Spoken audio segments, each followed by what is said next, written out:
Porsche Center Oakville, we've always been up for a challenge.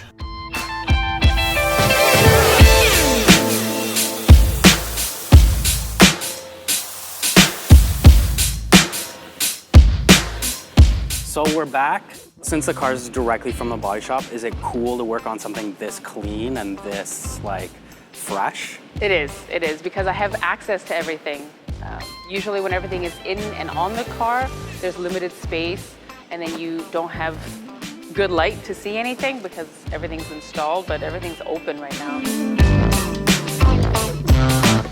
Was there any rust or anything? Because I understand it's a Southern car, so was there anything that they found where it's like, oh my gosh, we had to like graft in new metal or something? They found that there was front end damage on the left corner, so they did straighten her up, measure it out and everything like that. There were some braces that were missing altogether or installed incorrectly from the original repair.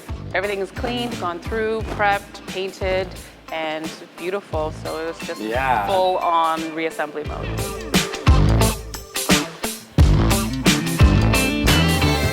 And did you find that you had to replace a lot of parts, or are you guys actually restoring things We've restored mostly everything. I've only had to replace, the dash had to be replaced because that was just way too far gone. We couldn't repair that. Some hardware we replaced. We restored a lot. A lot of parts have been cleaned up and just made beautiful again. Cool, so let's take a look at some of these details.